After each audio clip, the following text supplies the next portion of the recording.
दोस्तों, आज के इस वीडियो में जो स्टाफ सिलेक्शन कमीशन के द्वारा यहाँ पे जो है combined higher secondary 10+2 level examination की न्यू रिक्रूटमेंट यहाँ पे जारी की गई है, जो कि रिसेंटली में इसका एडवर्टाइजमेंट जारी की गई है, जिसमें कि आप ऑल ओवर इंडिया किसी भी कैटेगरी से मेल या फिर फीमेल होंगे तो आप बिल्कुल इसके लिए आवेदन कर सकते हैं। तो पूरी डिटेल्स में इस वीडियो में मैं आपको बतलाने वाला हूँ। उससे पहले जो भी कैंडिडेट अगर इस चैनल में पहली बार विजिट कर रहे हैं तो सब्सक्राइब करके जो बगल का बेल का आइकन दिख रहा होगा उसको भी प्रेस कर लें, ताकि नेक्स्ट वीडियो की नोटिफिकेशन सबसे पहले आपको मिल सके।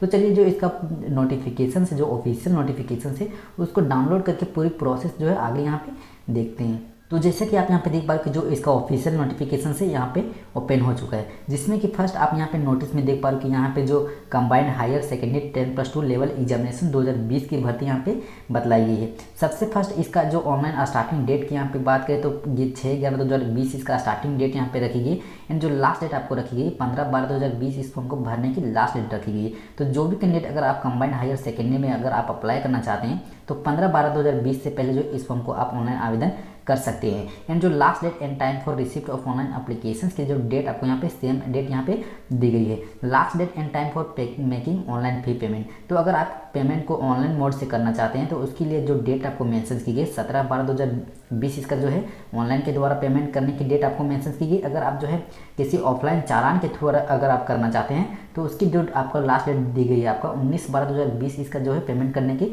लास्ट डेट दी गई है। एंड जो last date for payment through challan यानी कि जो during working hours of bank के थ्रू अगर आप इसमें करते हैं तो उसका यहाँ पे जो डेट आपको मेंशन की गई 21/12/2020 इसका लास्ट डेट यहाँ पे दी गई है। एंड जो schedule of computer based examination जो आपका टायर 1 की जो एग्जाम होगी आपका 12/4/2021 से लेकर 27/4/2021 तक जो है आपको यहाँ पे बतलाई गई है। तो आपके पास अभी काफ़ी टाइम आपको यहाँ पे मिल जाते हैं, तो आप जो है अच्छी तरह से प्रिपरेशन कर सकते हैं। एंड जो डेट ऑफ टायर 2 एग्जामिनेशन की जो डिस्क्रिप्टिव पेपर होगी टू बी नोटिफाइड लेटर, तो आपका यहाँ पे किसी तरह की जो आपको यहाँ पे डेट आपको मेंशन नहीं की गई टायर 2 के लिए, तो टायर 1 की डेट आपको यहाँ पे मेंशन की गई, तो आप अपना प्रिपरेशन कर सकते हैं। तो अब पे स्केल आपको यहाँ पे दिए जाएंगे। तो जो लोग यहाँ पे सिलेक्टेड होते हैं, किस पोस्ट के लिए आप सिलेक्टेड होते हैं तो उसके अनुसार यहाँ पे देख पा रहे कि जो आपको बेसिक पे स्केल आपको दिए जाएंगे। तो लोअर डिवीजन क्लर्क यानी कि जो एलडीसी के लिए अगर सिलेक्टेड होते हैं या फिर जूनियर सेक्रेटरी असिस्टेंट जेएसए के लिए अगर आप सिलेक्टेड होते हैं तो उनको जो बेसिक पे स्केल आपको दी जाएगी लेवल 2 के अनुसार जो है 19,900 से लेकर 63,200 के बीच में आपको पर मंथ सैलरी के रूप में आपको यहाँ पे दिए जाएंगे। अगर आप पोस्टल असिस्टेंट पीए या फिर सॉर्टिंग असिस्टेंट ऐसे के अगर आप सिलेक्टेड होते हैं तो उनमें जो है 25,500 से लेकर 81,100 के बीच में आपको सिलेक्टेड कैंडिडेट को यहाँ पे मंथली आपको यहाँ पे दिए जाएंगे। अगर आप डाटा एंट्री ऑपरेटर डीईओ में अगर सिलेक्टेड होते हैं तो उनको जो है 25,800 से लेकर 81,000 के बीच में जो है आपको यहाँ पे पर मंथ सैलरी के रूप में आपको यहाँ पे दिए जाएंगे। एंड फोर्थ में आप देख पा रहे कि जो data entry operator grade A में अगर आप सिलेक्टेड होते हैं तो उनको जो है 25,500 आपको यहाँ पे पर मंथ सैलरी के रूप में आपको यहाँ पे दिए जाएंगे। ठीक है, तो आप किसी भी पोस्ट में अगर आप सिलेक्टेड हो तो आपको अच्छी खासी आपको यहाँ पे जो है सैलरी प्रोवाइड की जाएगी।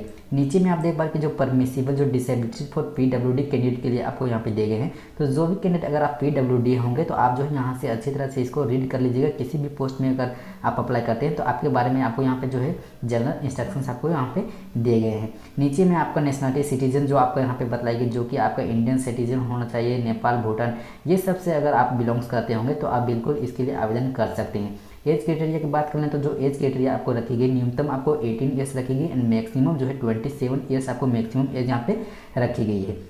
तो जो भी कैंडिडेट का अगर जो है जो डेट ऑफ बर्थ आपका 1994 से लेकर यहाँ 2003 के बीच में होगा तो आप बिल्कुल इसके लिए आवेदन कर सकते हैं। अगर आप अपर एज में आरक्षण चाहते हैं, अगर आरक्षण लेना चाहते हैं तो कैटेगरी के अनुसार यहाँ पे दी जा रही है, जो कि SC/ST कैंडिडेट को जो है 5 साल की एज में आरक्षण दी जा रही है, ओबीसी के लिए 3 साल का, पीडब्ल्यूडी अनरिजर्व में होंगे तो 10 साल का, पीडब्ल्यूडी ओबीसी में होंगे तो 13 साल का, पीडब्ल्यूडी SC/ST में होंगे तो 15 साल का जो है आपको एज में आरक्षण दी जा रही है। अगर एक सर्विसमैन होंगे तो 3 साल का जो है आपको यहाँ पे आरक्षण दिए जा रहे हैं। डिफेंस वालों के लिए भी आपको जो है 3 साल 8 साल आपके इसमें होंगे तो उसके अनुसार भी आप यहाँ से देख करके आरक्षण ले सकते हैं। ओके, यहाँ पे क्वालिफिकेशंस की बात करें तो जो क्वालिफिकेशंस आपको यहाँ पे ली जा रही है तो अगर आप एलडीसी पोस्ट या फिर जेएसए पीए ये सब पोस्ट के लिए अगर आप अप्लाई करते हैं तो उनके लिए जो क्वालिफिकेशंस आपको रखी गई आपका 12th पास यहाँ पे रखी गई है। तो आप किसी भी स्ट्रीम अगर आप आर्ट्स साइंस कॉमर्स किसी भी स्ट्रीम से मिनिमम आप जो 12th अगर पास किए होंगे तो ये सब पोस्ट के लिए आप अप्लाई कर सकते हैं। अगर आप यहाँ पे for data entry operator DEO जो कि ग्रेड A के लिए अगर आप अप्लाई करना चाहते हैं, जिसमें आपका office of controller and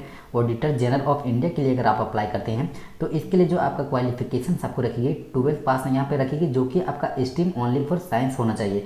science में आपका मैथमेटिक्स भी आपको होना चाहिए। तो आप साइंस में अगर आप मैथमेटिक्स होगा तो जो है आप जो है डाटा एंट्री ग्रेड A की रिक्रूटमेंट जो निकाली गई है इसमें आप अप्लाई कर सकते हैं। ठीक है, तो आप इस फॉर्म को कैसे आवेदन कर सकते हैं, तो जो SSC की जो ऑफिशियल वेबसाइट आपको दी गई है, तो इस वेबसाइट में जाकर सबसे फर्स्ट आपको रजिस्टर करना होगा। रजिस्ट्रेशन करने के बाद आपको जो है एक लॉगिन ID एंड पासवर्ड जो है वहाँ से एक जनरेट हो जाएगा।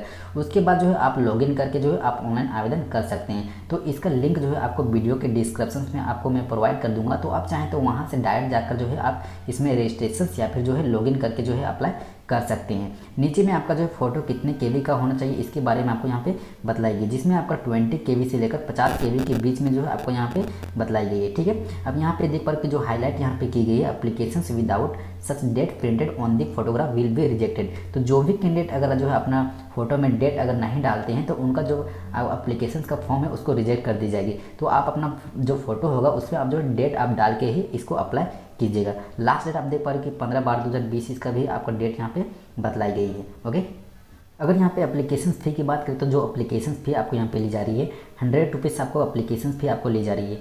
अगर आप वोमेंस कैटेगरी से होंगे या फिर SC ST PWD या एक सर्विसमैन कैंडिडेट होंगे तो उनको जो है किसी तरह की आपको एप्लीकेशन फ़ी यहाँ पे नहीं ली जा रही है। तो इस एप्लीकेशन फ़ी को आप कैसे पे कर सकते हैं, तो ऑनलाइन मोड या फिर ऑफलाइन मोड, दोनों मोड से आप जो है इसका आप पेमेंट कर सकते हैं। अगर आप ऑनलाइन मोड से करना चाहते हैं तो Bhim UPI, net banking, visa card या फिर डेबिट कार्ड, ये सब किसी भी माध्यम से जो है इसका आप पेमेंट कर सकते हैं। अगर यहाँ पे सेंटर ऑफ एग्जामिनेशंस की देखें तो जो सेंटर ऑफ एग्जामिनेशंस आपको यहाँ पे दिए गए हैं, तो आप किस रीजन से इस फॉर्म को आप अप्लाई करते हैं तो उसके अनुसार जो भी आपका जो सिटीज़ नज़दीकी होगा, जैसे कि सेंट्रल रीजन्स के लिए आपको यहाँ पे भागलपुर आपको यहाँ पे दिए गए हैं, ईस्टर्न रीजन्स के लिए पोर्ट ब्लेयर, कोलकाता, राउरकेला, ये सब आपको जो ईस्टर्न रीजन के लिए दिए गए हैं। Karnataka region, Madhya Pradesh region and north eastern region, जो भी आपका जो रीजन्स नज़दीकी होगा उस टाइम जिस टाइम जो है आप अपना फॉर्म को फिलअप कीजिएगा, उस टाइम जो है अपना जो नज़दीकी सेंटर होगा उसमें जो है आप भर के जो अप्लाई कर सकते हैं। स्कीम ऑफ एग्जामिनेशंस यहाँ पे देखें तो जो आपका टायर 1 की जो आपका एग्ज़ाम होने वाली है, आपका कंप्यूटर बेस्ड एग्जामिनेशंस होने वाला है। एंड जो टायर 2 का जो एग्ज़ाम होगा आपका डिस्क्रिप्टिव पेपर होगा। डिस्क्रिप्टिव पेपर में जो है आपको पेज एंड आपको पेन आपको दिए जाएंगे, जिसमें कि आपका निबंध या फिर जो ऐसे आपको यहाँ पे लिखने को आपको बोला जाएगा। एंड थर्ड में आपको जो टायर थर्ड में जो टाइपिंग टेस्ट या फिर स्किल टेस्ट होने वाला है, जिसमें आपका यहाँ पे पोस्ट के अनुसार आपको टाइपिंग टेस्ट यहाँ पे मांगी जाएगी। जैसे कि अगर आप जो है अगर आप ग्रेड 1 के लिए अगर आप अप्लाई करना चाहते हैं तो ग्रेड 1 के लिए आपको जो है 1500 पर वर्ड आपको जो है 1500 वर्ड टाइपिंग बोला जाएगा 1 घंटे में।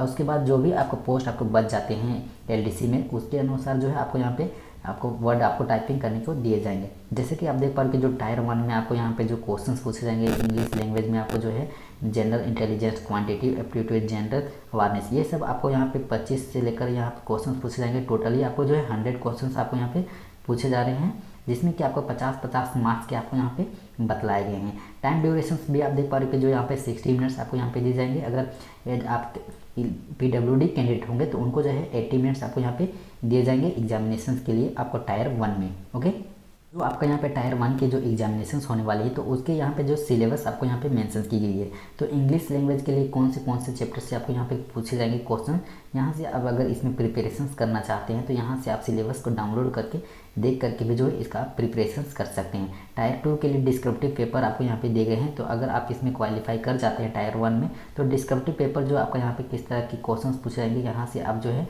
देख करके भी आप अपना प्रिपरेशंस कर सकते हैं। टायर 3 में जो स्किल टेस्ट या फिर जो टाइपिंग टेस्ट होगा तो यहाँ से आप जो है देख पा रहे हो कि जो आपका स्किल टेस्ट या फिर typing test for the shortlist candidate, जो लोग शॉर्टलिस्ट होते हैं उनको यहाँ पे जो है ली जाएगी। तो इसमें आपको सिलेक्शंस कैसे आपको यहाँ पे ली जाएगी, तो जो सिलेक्शंस की जो क्राइटेरिया आपको यहाँ पे रखी गई है, तो जो आपका टायर 2 में जो कैंडिडेट शॉर्टलिस्ट होते हैं तो उनको जो है जैसा आपका टायर 1 में जो परफॉर्मेंस होगा तो उसके अनुसार यहाँ पे नॉर्मलाइजेशन की जाएगी। उसके बाद जो यहाँ पे मेरिट लिस्ट के अनुसार यहाँ पे जो है सिलेक्शंस ली जा रही है। अगर कोई स्टूडेंट को अगर आप फॉर्म को भरने में अगर प्रॉब्लम हो रही है, अगर आप चाहते हैं कि मैं फॉर्म फिलअप का एक अलग से वीडियो बना दूं स्टेप टू स्टेप, तो आप हमें कमेंट कर सकते हैं। तो वीडियो अच्छी लगी तो लाइक करना, अगर चैनल में पहली बार विजिट करें तो सब्सक्राइब करके बगल का बेल का आइकन को भी प्रेस कर लेना। Thank you.